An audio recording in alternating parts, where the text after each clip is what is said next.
नमस्कार दोस्तों, स्वागत है आपको आज के 10 बड़ी और ताज़ा खबरों में। चलिए शुरू करते हैं पहली बड़ी खबर से। उससे पहले आपसे छोटी सी रिक्वेस्ट है कि चैनल को सब्सक्राइब कर लें। बिहार विधानसभा चुनाव से पहले एनडीए गठबंधन और विपक्षी इंडिया गठबंधन में शामिल पार्टी जोर शोर से चुनावी प्रचार में जुट गई है। चुनावी संभावों और रैलियों में आरोप प्रत्यारोप के दौर जारी है। इसी बीच खगड़िया जिले के गरोरिया से एक जनसभा में के दौरान राष्ट्रीय जनता दल के एमएलसी कारी शोएब ने विवादित बयान दे दिया, जिसके बाद तेजस्वी यादव की पार्टी भाजपा के निशाने पर आ चुकी है। दरअसल कारी शोएब ने कहा कि बिहार चुनाव जीत कर अगर तेजस्वी यादव मुख्यमंत्री बनते हैं तो वक्त कानून को खत्म कर दिया जाएगा। इस बयान का वीडियो सोशल मीडिया पर तेजी से वायरल हो रहा है और भाजपा भड़क उठी है। बिहार विधानसभा चुनाव को लेकर सभी दलों को धुआंधार रैलियां हो रही है। खगड़िया में केंद्रीय गृह मंत्री अमित शाह और महागठबंधन के सीएम फेस तेजस्वी यादव आज आमने सामने हैं। तेजस्वी यादव के कुल 3 जनसभा निर्धारित हैं, जिनमें से एक की अनुमति जिला प्रशासन ने कैंसिल कर दी। खगड़िया मुख्यालय सभा कैंसिल होने के से तेजस्वी यादव भड़क गए हैं। चुनावी अभियान पर निकलने से पहले पटना में पत्रकारों से कहा कि यह तानाशाही है। भाजपा और प्रशासन को जनता के भीड़ से डर लग रहा है, लेकिन जनता अब किसी के दबाव में आने वाली नहीं है। पूर्व मुख्यमंत्री और हिंदुस्तानी अवाम मोर्चा के संरक्षक जीतन मांझी पटना एयरपोर्ट पर मीडिया से बातचीत के दौरान राष्ट्रीय जनता दल के नेता तेजस्वी यादव और उनके गठबंधन पर जमकर बरसे। उन्होंने तेजस्वी यादव से इस बयान का कड़ा जवाब दिया कि हमारी सरकार बनी तो सभी बिल फाड़ देंगे। उन्होंने कहा कि हमारी सरकार बनी तो चंद्रमा को पृथ्वी पर लाएंगे। मांझी ने कहा कि बातें तेजस्वी यादव तंज करते हैं। कहा कि मांझी ने तेजस्वी यादव के दावे पर बताते हुए कहा कि होने वाला कुछ नहीं है, आए बाएं चक्राएं बोल जाएंगे लेकिन होगा कुछ नहीं। बिहार विधानसभा चुनाव 2025 की राजनीतिक सरगर्मी तेज हो गई है, जहां एक और प्रधानमंत्री नरेंद्र मोदी, अमित शाह और तेजस्वी यादव जैसे बड़ा नेताओं की चुनावी संभावना हो रही है। वहीं अब उत्तर प्रदेश की समाजवादी पार्टी भी चुनावी सरगर्मी में उतर गई है। दिलचस्प बात यह है कि समाजवादी पार्टी को इस बार बिहार चुनाव में कोई उम्मीदवार नहीं है।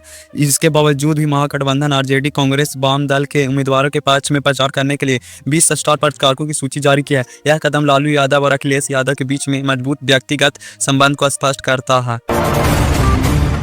चिराग पासवान ने महागठबंधन में मुस्लिम सीएम बनाने की मांग की, जिस पर अब तेजस्वी यादव ने चिराग पर कुर्सी की लालच आदमी करार दिया है। पटना एयरपोर्ट पर मीडिया से बातचीत के दौरान तेजस्वी यादव ने कहा कि कुर्सी के लिए उन्होंने अपना विजन छोड़ दिया। जिन लोगों ने उनके पिता की मूर्ति तोड़ दी, उन्हें के घर से निकाल दिया, परिवार को तोड़ दिया, उनके साथ कुर्सी की लालच में जुड़े हुए हैं, ऐसे लोगों को बयान का कोई फायदा नहीं है। इस दौरान उन्होंने नीतीश कुमार और नरेंद्र मोदी पर निशाना साधा। उन्होंने कहा कि 20 साल से वह सत्ता में, फिर भी बिहार के लोग दवाई, पढ़ाई और नौकरी के लिए दूसरे राज्यों को जाना पड़ता, क्योंकि बिहार में कोई उद्योग नहीं है। ऐसे लोगों के सत्ता से जरूर हटना जरूरी है। सोने, हथियार और कुत्तों के शौकीन मुकेश सहनी की पार्टी के बागी नेता सकलदेव बिंदे ने बिहार की राजनीति में ऐसा ट्विस्ट ला दिया है, जिससे उसको देखकर कई लोग हैरान हैं। दरअसल केंद्रीय गृह मंत्री अमित शाह के मंच पर वीआईपी नेता के खुलेआम महागठबंधन का विरोध मोर्चा खोल दिया है, जिससे कारण महागठबंधन के माथे पर पसीना आ गया है और एनडीए के चेहरे पर मुस्कान आ गया है। दरअसल तारापुर विधानसभा सीट से टिकट नहीं मिलने पर गम सकलदेव बिंदु को इतना खला कि उन्होंने पार्टी को बाय बाय वीआईपी कहकर सीधे वेलकम बीजेपी कर डाला। महागठबंधन से सिंबल ना मिलने का दर्द लेकर बिंदी ने पार्टी का अलविदा कह दिया। अमित शाह के चुनावी मंच पर कहा कि अब मैं खुद सिंबल नहीं सिग्नल दूंगा। बिहार में इस समय चुनावी घमासान चरम पर है। एक और एनडीए की ओर से अमित शाह, नीतीश कुमार ताबड़तोड़ रैलियां कर, वहीं महागठबंधन की तरफ से तेजस्वी यादव ने मोर्चा संभाला हुआ है। एनडीए महागठबंधन में मुख्यमंत्री पद के चेहरे को लेकर काले तेज है। इसी बीच जेडीयू के कार्यकारी अध्यक्ष संजय झा ने फिर साफ कर दिया है कि चुनाव में जीत के बाद नीतीश कुमार बिहार के मुख्यमंत्री बनेंगे। उत्तर प्रदेश के मुख्यमंत्री योगी आदित्यनाथ ने शनिवार को दिल्ली में प्रधानमंत्री नरेंद्र मोदी से मुलाकात की। पीएम मोदी और सीएम योगी की ये मुलाकात करीब 1 घंटे तक रही। सीएम योगी आदित्यनाथ का गृह मंत्री अमित शाह और बीजेपी अध्यक्ष जेपी नड्डा से भी मुलाकात का कार्यक्रम बताया जा रहा है। इससे पहले सीएम योगी ने शनिवार को राष्ट्रपति भवन में द्रौपदी मुर्मू से मुलाकात की थी। इस दौरान उन्होंने राष्ट्रपति को राधा कृष्ण की प्रतिमा भेंट में दी। जानकारी के मुताबिक इस मुलाकात में बिहार चुनाव को लेकर भी चर्चा होगी।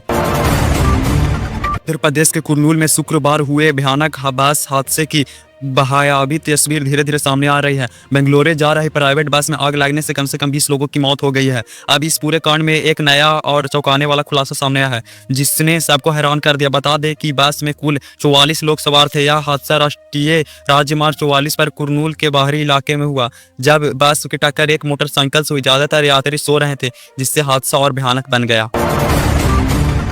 आस्था के महापर्व छठ की तैयारी लगभग पूरी हो चुकी है। छठ पूजा के 4 दिवसीय अनुष्ठान को लेकर पूर्वांचल के लोगों के साथ स्थानीय लोगों में भी उत्साह का माहौल है। आज से नहाय खाय के साथ 4 दिन तक चलने वाले इस पर्व को लेकर आयोजक बेहद खुश हैं। श्रद्धालु सुबह पवित्र स्नान करके कद्दू भात और अरवा चावल का प्रसाद ग्रहण करेंगे, जिससे सूर्य उपासना का यह लोक पर्व औपचारिक रूप से शुरू होगा। बिहार, पूर्व उत्तर प्रदेश और झारखंड से जुड़े परिवारों के बीच इस पर्व को लेकर खास उमंग दिखी दे रही है। बाजारों में छठ पूजा की सामग्री को खरीदने का लेकर लोग उमड़ने लगे हैं। तो दोस्तों, ये थी आज की बड़ी और ताज़ा खबरें। आपको कौन सी खबर सबसे ज़्यादा चौंकाने वाली लगी, कमेंट करके बताइए। और अगर वीडियो अच्छा लगा तो लाइक और सब्सक्राइब करना ना भूलें।